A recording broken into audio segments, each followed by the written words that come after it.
A propósito del inicio del año escolar 2014, luego de que hemos escuchado al señor ministro de Educación, Jaime Saavedra, de señalar que se están, digamos, participando en este inicio del año 395.000 maestros contratados y nombrados, eh, es una cantidad muy importante de personal del magisterio, para más de 6 millones de alumnos que justamente hoy a nivel estatal inician este año escolar. Sin embargo, hemos escuchado a lo largo de estas últimas 2 semanas que muchos colegios aún no están en condiciones de infraestructura preparadas para atender a estos alumnos, más aún en los colegios en zonas que han sufrido desastres naturales.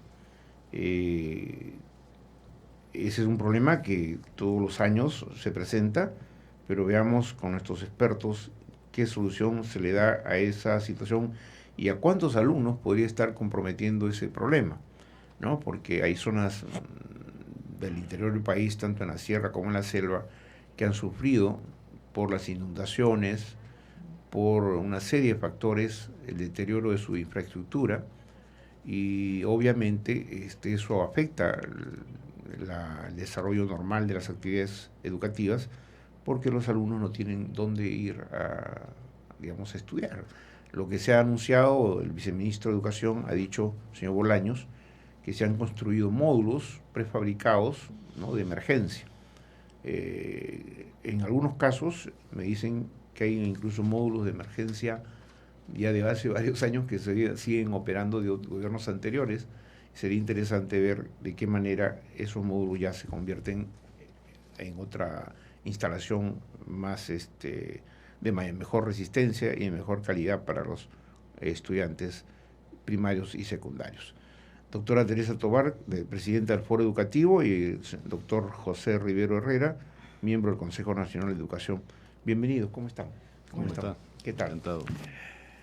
Siempre nos alegramos los padres, en mi caso yo de abuelo, ¿no?, cuando se inician las actividades escolares, porque de alguna manera nosotros también lo hicimos en su momento, ¿no?, cuando fuimos al colegio. Yo no recuerdo ya cuál fue mi primer día de colegio, ¿no? O sea, cómo lo afronté, pero he visto a mi nieto, por ejemplo, ir al colegio y ir muy contento, ¿no? Eso me parece muy bien. Pero en otras partes del país, yo no sé qué tan contentos pueden estar los niños cuando saben que sus colegios, sus instalaciones, no están en buenas condiciones. Y de eso debemos preocuparnos, básicamente. Doctora Tobar, ¿qué tanto le preocupa al Foro Educativo una situación de tener infraestructura que esté dañada por problemas de la naturaleza? Bueno, el Foro Educativo, al igual que el Acuerdo Nacional, ¿no?, el Acuerdo Nacional, plantearon hace muchísimo tiempo que la inversión en educación debería ser mucho mayor, es decir, ahorita exactamente el doble, ¿no? Creo que, digamos, ya es inaceptable que como país en crecimiento económico, en camino de ser un país de desarrollo medio, sigamos invirtiendo 3% en educación. Algunos ministros de educación hacen lo que... Se suponía que íbamos, ¿no?, a llegar al 6% del PBI, ¿no?, como mínimo, ¿no? Digamos, al margen de los criterios que tú puedes... La cuestión es que la inversión en educación está estancada. Y hay elementos fundamentales para el proceso educativo. Uno de ellos es la infraestructura, efectivamente, que con el cambio climático esto se va a agudizar.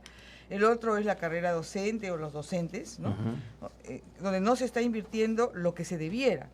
Una cuestión, por ejemplo, que preocupa en relación a los docentes es la posibilidad de que los docentes que han entrado contratados ahora sean efectivamente nombrados, es decir, puedan ser parte de la carrera, es decir, ser parte de concursos de nombramiento. ¿Cuánto se va a financiar de eso? Entonces yo creo que aquí se necesita una decisión política de invertir en educación de una vez por todas, porque las previsiones económicas están dadas y dicen que Perú va a seguir creciendo a un ritmo 6 o 6.5% anual, ¿no? Creo que esa es la decisión primera a tomar, ¿no?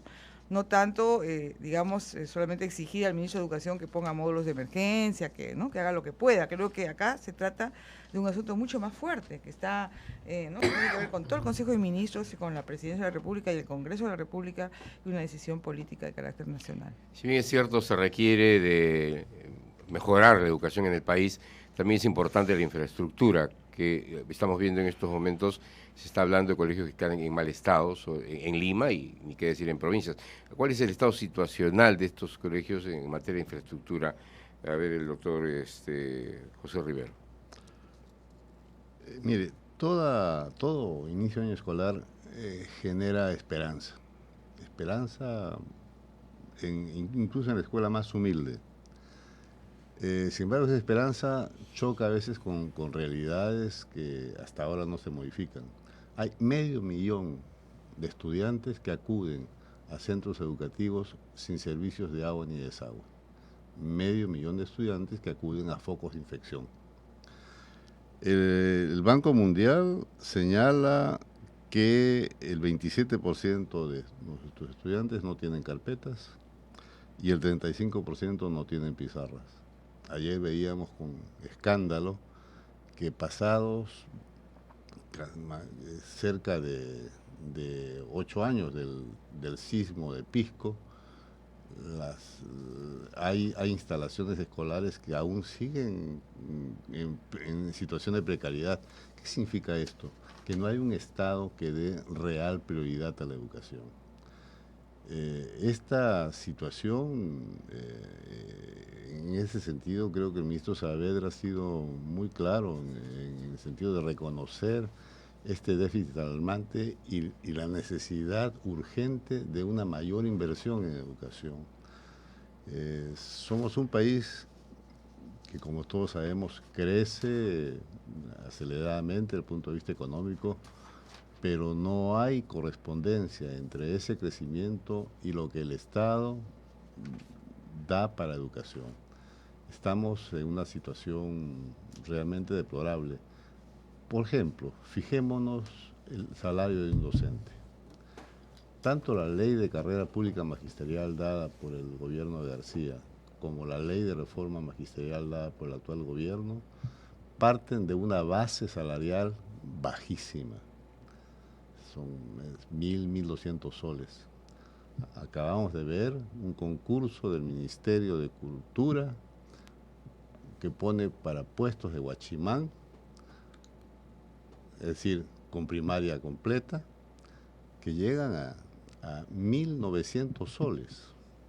Un guachimán vale más que un docente, y eso es no solo ilógico, sino irritante en el magisterio. Todo esto tiene que cambiar. Ahora, ¿por qué si esta es una cuestión cíclica cada año escolar que iniciamos, se ve Permítame este tema? un segundo, un momentito. Tenemos un enlace con TV Perú, me dicen el presidente de la República, con respecto al año escolar. Vamos a tomar un minuto de esas declaraciones. Hoy día, más de 6 millones de chicos empiezan clases en todo el país. Es un día muy importante en la vida de todos nuestros jóvenes y nuestros niños. Habla el ministro de Educación en compañía del presidente de la República. En esta coyuntura, en algún momento de nuestras vidas, ¿no? Los chicos de primer grado seguro muy nerviosos, ¿no? Y con muchas expectativas. Los chicos de secundaria, de quinto y secundaria, es el último año en el cual están compartiendo con sus compañeros, ya preparándose para los nuevos retos que le ofrece la vida, ¿no? Y es, presidente, una oportunidad que tenemos, y ministras, que tenemos para reafirmar nuestro compromiso con mejorar la calidad de nuestra educación. La educación es una prioridad para todos. Nosotros sabemos que es crítico mejorar la calidad para mantener nuestro proceso de desarrollo y estamos haciendo los mejores esfuerzos para mejorar cada vez más nuestra infraestructura, apoyar a los profesores en su trabajo. Estamos escuchando las palabras en este enlace que está haciendo TV Perú con distintas regiones del país, incluida la ministra de Salud, para articular bien las acciones. Luego vamos a retomar cuando el presidente haga uso de la palabra. Augusto, tu pregunta. Sí, bueno, hablaba de la ciclicidad de estos eventos que se suceden todo inicio de año, ¿no? En lo cual nos damos cuenta, y en materia de debate, cuál es la situación de los centros educativos, de la propia educación en nuestro país, pero todos los años es lo mismo. ¿Y en qué avanzamos?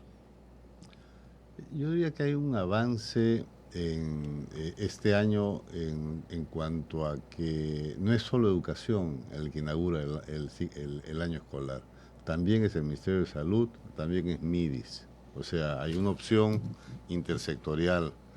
Hay 800.000 niños con seguro que va a cubrir eventos de salud, lo cual es definitivamente ya se anunció eso, ¿no? Sí. Un avance. Sí, está. Y un 79% de los niños van a tener derecho al desayuno escolar vía CaliWarm. Esto da una idea más integral de lo que es educación. Esto no corresponde solo al sector de educación. Esta es una opción que va más allá del propio sector. Y evidentemente los padres de familia, los docentes, tienen que cumplir un rol esencial. Pero el docente necesita ser estimulado. Hoy día escuchaba en una importante emisora un aviso así a vuelo pájaro. Ocupamos el último lugar en el mundo en educación, lo cual es falso. Ese tipo de noticias genera desánimo. Y aparte que no es exacta esa situación. Hacemos otro, justamente como está explicando acá nuestro invitado, estamos dos ministros, ¿no? Salud y el MIDIS, y el presidente de la República hace uso de la palabra. Y que además de esto somos conscientes que el esfuerzo todavía es insuficiente porque todavía tenemos colegios en los cuales la infraestructura todavía tiene que ser mejorada en cuanto al mobiliario, etcétera. Pero también señalar al país de que este esfuerzo involucra hoy día una visión multisectorial. Tenemos a Midori en Trujillo, que está supervisando los chequeos médicos con los cuales queremos institucionalizar que el año escolar empiece con un chequeo médico, una revista médica de nuestros hijos, nuestras hijas. Muchas veces el no saber si el niño o la niña necesita lentes nos hace llevar a la falsa idea de que no tiene una buena comprensión de lectura, y es un problema solamente de vista. Asimismo, por el lado del Ministerio de Desarrollo e Inclusión Social, donde está Paola, ahorita está Paola en Puno, tenemos programas de alimentación, tenemos el programa Jaliwarma, que en el año 2013 ha coberturado a 2.3 millones de niños y niñas, y que para este año proyectamos a 2.8, quiero corregir, es 2.6 millones de niños y niñas que hemos dado alimentación durante todos los días del almanaque escolar. Y además, para este año vamos a aumentar a 2.8 beneficiarios de este programa Jaliwarma, y que tenemos que consolidarlo, tenemos que expandirlo, tenemos que mejorar los filtros para tener cada día mejores proveedores, y eso va a redundar en la alimentación de nuestros hijos. Este programa tiene como finalidad mejorar la atención del niño y la niña en las clases, y para nosotros es fundamental seguir expandiendo estos programas que permitan una mejor calidad de la educación. Creemos que la educación no solamente es un tema del Ministerio de Educación, donde está Jaime, sino creemos que es el esfuerzo de todos. Hola Midori, ¿cómo estamos en Trujillo? Muy buenos días, presidente. Buenos días, Jaime. Buenos días, Paola. Feliz de estar aquí viendo el inicio del año escolar y el aporte y el compromiso del Ministerio de Salud con el Plan de Salud Escolar. En primer lugar, quiero destacar que vamos a tener a nivel nacional 800.000 niños cubiertos por el Seguro Integral de Salud, asegurando de esta manera cualquier atención que se va a requerir durante el año. En particular, también con los lineamientos de la reforma en salud, hacer un énfasis muy importante en la prevención y la intervención temprana de problemas que podrían estar afectando el aprendizaje escolar. En ese sentido, nuestro programa de salud escolar contempla el tamizaje de agudeza visual que usted mencionó, muy importante saber si los niños están teniendo un problema de visión para poder rápidamente intervenir y proveer gratuitamente los lentes correctores.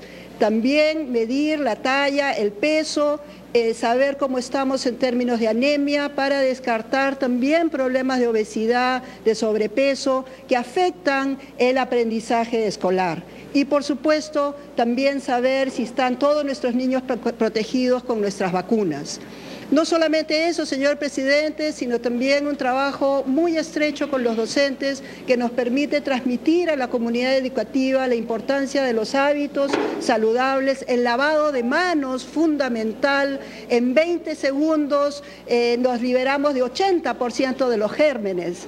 Y también enseñanzas respecto a alimentación saludable y a convivencia saludable. Muchísimas gracias, señor presidente, por esta oportunidad. Bien, vamos a hacer sobre lo que ha hablado el presidente y lo que ha dicho la ministra Midori, y luego pasaremos a escuchar desde Puno a la ministra del Ministerio de Desarrollo e Inclusión Social, ¿no es cierto?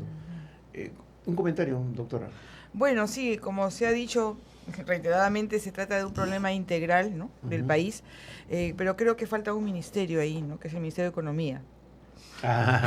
Y que es muy importante porque todos estos sectores, el MIDIS, el sector salud, el sector educación, dependen, su presupuesto les es dado, ¿no?, y sobre ese presupuesto juegan, pero ese juego tiene un límite y creo que es hora de que realmente haya una movilización nacional para exigir que se adjudique más presupuesto de educación para atender con mayor, en el caso de salud, universalizar, o sea, no tienen que ser 800.000 niños, tienen que ser los 6 millones de niños. No tienen que ser solamente un porcentaje pequeño de maestros los que tengan un puesto estable, tienen que ser todos.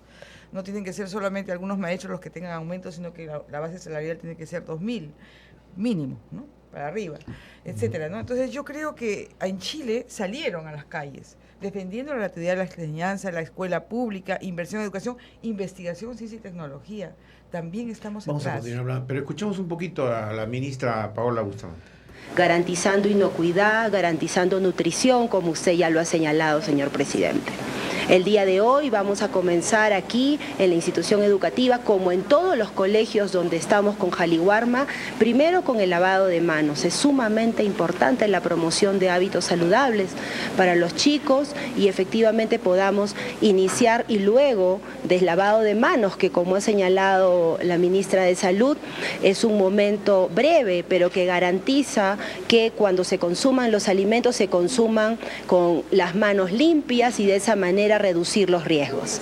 Muchas gracias, señor presidente, y si me permite podemos hacer una demostración de lavado de manos. Muy bien, van a hacer una demostración de lavado de manos. Sí, es verdad, eso es importante, porque gran parte de los problemas, y justamente aquí nuestros invitados lo habían mencionado, tener todo lo necesario para que justamente no se pueda generar enfermedades infectocontagiosas que finalmente perturban el desarrollo del niño.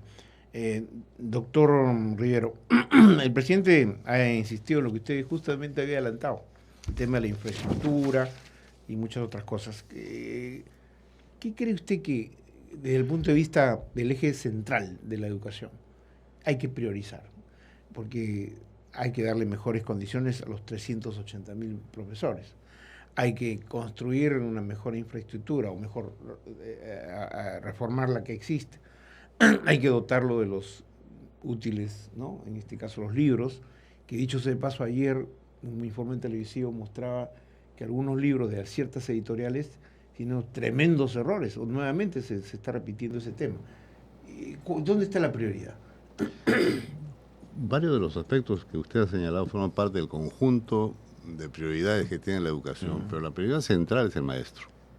Sin un buen maestro no habrá ninguna reforma educativa posible, ni viable. Pero prioridad del maestro, que capacitarlo y remunerarlo mejor. capacitarlo, estimularlo, remunerarlo mejor, darle un trato realmente profesional, exigir al maestro un buen rendimiento en clase. El principal escudo de un docente debe ser: mis alumnos aprenden. Un docente que logra que sus niños aprendan es un buen docente, pero para que se llegue a ser buen docente se requiere estar bien preparado, bien estimulado, mejor remunerado. Entonces, esta es para mí la piedra angular de todo proceso educativo. Ahora bien, la ministra de Salud con mucha razón señala que el lavado de manos es indispensable. ¿Qué hacemos con el 500.000 de niños que acuden a escuelas donde no hay agua? ¿Dónde se lavan las manos esos niños? Es decir, las prioridades del Estado tienen que estar referidas allí, en aquellos lugares absolutamente abandonados, donde ni siquiera el niño tiene derecho a un caño de agua. El gobierno anterior, la gran prioridad fueron colegios emblemáticos en Lima, lo cual estuvo bien, muchos lo aplaudieron, pero hubo un olvido total a las áreas rurales, a las áreas bilingües, interculturales, y se trata justamente de llegar a estas áreas donde los niños más necesitados por razones de exclusión económica y exclusión cultural demandan una presencia y un apoyo del Estado en mejores condiciones. La doctora Tovar acaba de decir que es necesario de repente, de alguna manera, movilizar a la gente para reclamar, como se han hecho en otros países. ¿Usted no ve cambios en la actual gestión, en mejoras en educación a los profesores? Como le digo, ha habido varios ministros que han intentado, inclusive el actual, de mejorar dentro de lo que existe, ¿no? Pero hay un tope, por ejemplo, en el caso de los maestros, tenemos cerca de 600.000 maestros. Todos ellos deben entrar a la carrera pública magisterial con una base salarial mucho más elevada y con los progresos de la carrera. Ahorita hemos contratado, el Estado, como país digo, ha contratado cerca de 100.000 maestros, ¿no? Con un concurso de nombramiento. Esos 100.000 maestros están contratados, no están nombrados, por lo tanto están ganando mucho menos y están en un estadio menor. Entonces, no es que no se ha cubierto las plazas. ¿Cuál es el punto positivo? Que antes no se llegaban a contratar sino hasta mayo, junio. Ahora se han contratado a tiempo, pero no es lo suficiente. Creo que nosotros tenemos como país que dar lo suficiente para la educación. Entonces, no es que no se haya avanzado nada. Se ha invertido en educación rural también, ¿no? Lo poco que se tiene, se ha priorizado eso en la última gestión de la ministra Salas, y por eso incluso hay eso se refleja en los márgenes de las pruebas censales, donde ha habido una mejora en la educación rural y también mejora en comprensión lectora en varios puntos, en 3 puntos, y en matemáticas en mucho más puntos. Entonces creo que eso es importante, es un avance, pero nosotros no nos conformamos como país. Pensamos que no es suficiente. 2 puntos, 3 puntos, tenemos que seguir y podemos seguir muchísimo más si invertimos en aquellos aspectos claves, que son 2, de acuerdo a los estudios internacionales. Uno es el docente, que ya lo resaltó José Rivero, y el otro es el clima escolar. Obviamente que el clima escolar comienza con la infraestructura, porque si uno va a una escuela que se está cayendo, con un vidrio roto, con una pizarra que no existe, etcétera, ¿qué clima escolar podemos construir? Entonces creo que más bien la deficiencia en infraestructura se ha incrementado, porque que yo recuerde, hace 10 años bordeaba el 24%, ahora son 27% de centros educativos que están en mal estado, ¿no? En estado fuerte, ¿no? de necesitados de inversión. Creo que esto es una prioridad, ¿no? Y esto exige, obviamente, un determinado monto que como país debemos decidir ya solucionar. Ahora, doctor Rivero, el tema de la preparación, evaluación, capacitación, que es fundamental del maestro, ¿no? Hemos visto en conversaciones con maestros, docentes del magisterio, que están al servicio del magisterio, como también docentes que están al servicio del sector de educación, en el sector público, privado, hay unas carencias de información. Es decir, si usted le habla de temas de actualidad a algunos maestros jóvenes, con lo cual deberían estar más, ¿no es cierto?, interesados en actualizarse. Como que las cosas pasan desapercibidas, los hechos internacionales. Uno le pregunta, ¿conoce de esto que está pasando en el mundo? Un poco, y a pesar de toda la tecnología, el internet y todo, lo cual hace que estemos más enterados ¿no es cierto?, que en otras épocas. ¿Qué está pasando? ¿Hay una baja de interés por capacitarse? Sí, hay una suerte de individualismo extremo que se convierte casi en un autismo de muchas personas. Es decir, cumplen con lo suyo y se acabó. Se acabó. Cuando justamente la educación sirve para abrir horizontes. En estos casos estamos en una situación muy, muy compleja, muy distinta. Cuando los docentes trabajábamos años A con niños en las escuelas públicas, teníamos niños comunes y corrientes, es decir, niños que integraban varias clases sociales. La escuela pública era un núcleo de integración. Era variopinta, por decirlo. En estos momentos la escuela pública es una escuela para excluidos, es una escuela pobre para pobres, y lo cual es malo porque la escuela pública está perdiendo la esencia de su sentido. Los grandes líderes políticos de integración. Bedoya Reyes, esto es en Guadalupe, ¿no?, en Colegio del Estado. Exactamente. Entonces, se trata de rescatar la escuela pública en primer lugar. Eso sí, por supuesto, sí, esto es mucho más urgente aún en un contexto en el cual hay algunos sectores empresariales, no todos, pero hay algunos sectores empresariales y algunos sectores de la extrema derecha que están pidiendo prácticamente la eliminación de la escuela pública y digamos, convertir de una vez la educación en un negocio, ¿no? Entonces yo creo que frente a eso nosotros no podemos permitir eso, porque justamente está demostrado que hay mucha educación privada de pésima calidad, ¿no?, que realmente están vendiendo gato por liebre, o sea, te cobran 100 soles o 150 y no necesariamente tienes buenos rendimientos escolar ni buen resultado educativo. Y creo que la educación pública no es que sea mala porque sea pública, es mala porque no hemos invertido suficiente como país en términos de recursos humanos, esfuerzos, prioridad, etcétera, ¿no? Pero podemos y debemos ponerlas a la altura de cuando existían las grandes unidades escolares con ese prestigio que tuvieron y pueden volver a tener. Entonces creo que es momento de recobrar la esperanza como país, de ponernos una meta de desarrollo de país, de desarrollo medio, pero real, donde tenga la educación realmente como prioridad en los hechos y no solo en el discurso.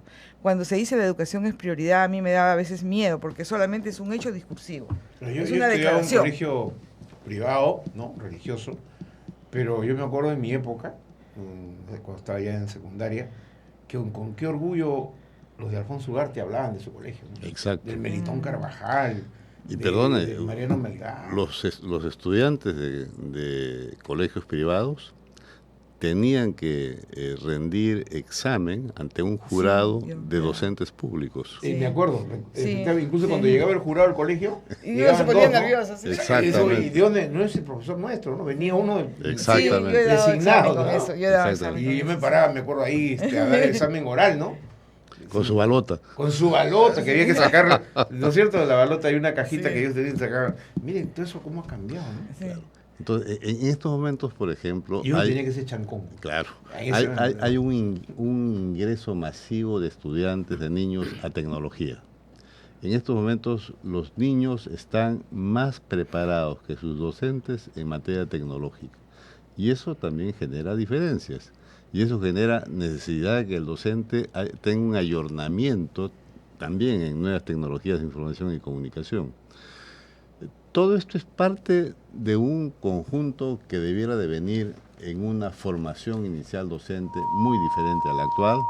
0800 y en una formación continua de docentes muy calificada. Por ejemplo, el último censo o evaluación censal de estudiantes de segundo año de primaria indica que en aquellos lugares donde hay docentes acompañados de otros docentes, los niños están rindiendo mejor.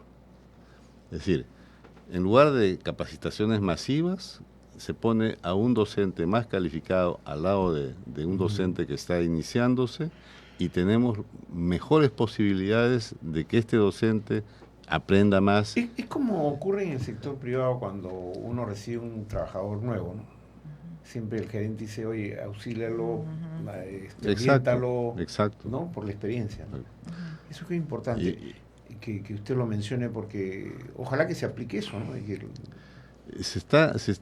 Cada vez se amplía más esta posibilidad en estos momentos la Universidad Cayetano Heredia ha tenido un convenio con el Ministerio de Educación para capacitar intensamente a 1.800 docentes acompañantes, lo cual es una excelente noticia. Digamos, liderazgos.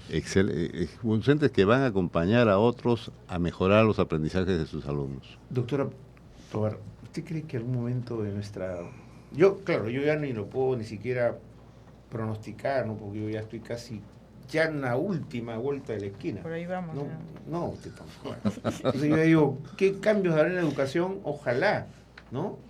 Habrá cambios importantes, habrá esa reforma estructural, como en su momento el famoso Guabloche dijo, la revolución educativa, ¿no? Yo espero que sí, ¿no? Porque justamente los desafíos incluso de desarrollo económico del país ya no dan más si es que no se invierte en educación, ciencia y tecnología, ¿no?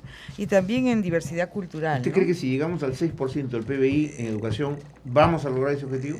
Bueno, no es automático, obviamente requiere una buena gestión, requiere un acuerdo nacional de las prioridades que se va a invertir, por supuesto, ¿no? Pero es la base, obviamente, ¿no? Porque obviamente no estamos, no es solamente inversión, pero es ahorita fundamentalmente comenzar por allí.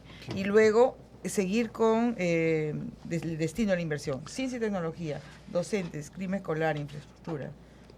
Estamos a puertas de conocer los resultados de un censo en la infraestructura educativa nacional. Ese censo nos va a señalar cuáles son los déficits fundamentales que existen en el país en materia de infraestructura, tomando en cuenta locales, carpetas, materiales, bibliotecas escolares, etcétera, etcétera. El Estado tendría que dar una respuesta inmediata a esos resultados censales.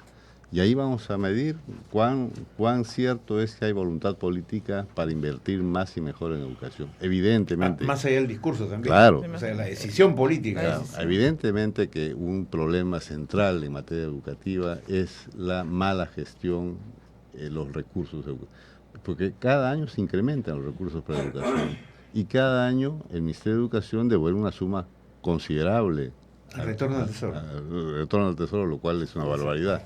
Y en ese sentido, lo que se está haciendo ahora es darle la máxima prioridad a que esto se gaste bien y que eso implica una coordinación muy estrecha entre el sector educación central y regiones y UGEL, donde realmente está la madre del cordero. Sí, pues. La modificación de las UGEL será fundamental en esta mejor gestión. Mucho más activa de los gobiernos regionales, ¿no?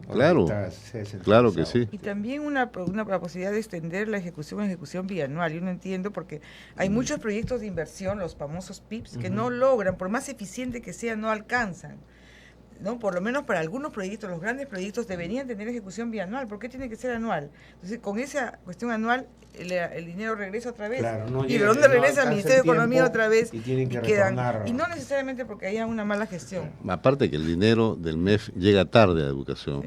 Sí. Y entonces se acortan los plazos. Es decir, es casi kafkiano, ¿eh? Sí, casi kafkiano. No debería serlo. Estamos en esa situación. Gracias, doctora Teresa Tovar, presidente de Foro Educativo, doctor José Rivero Herrera, miembro del Consejo Nacional de Educación. Ha coincidido su presencia con incluso el anuncio que ha hecho el presidente de la República, que hemos escuchado, y habrá oportunidad para seguir, porque aquí yo como responsable periodístico de Radio Nacional he puesto como tema prioritario la educación. Lo felicito. No, bueno, una aclaración nomás es ahora Paz presidente de Foro Educativo. Había una nueva elección. Soy Paz presidente. ¿Quién está de presidente? El señor Rolly Pacheco Alarcón. Perfecto. Ya conversarán, pero no lo voy a dejar invitar. Claro que sí. Tiene otra caserita. Claro que sí. Mi querido doctor, un gusto. Se ve muy bien. Gracias. Adiós. Bien. Vamos a hacer una pequeña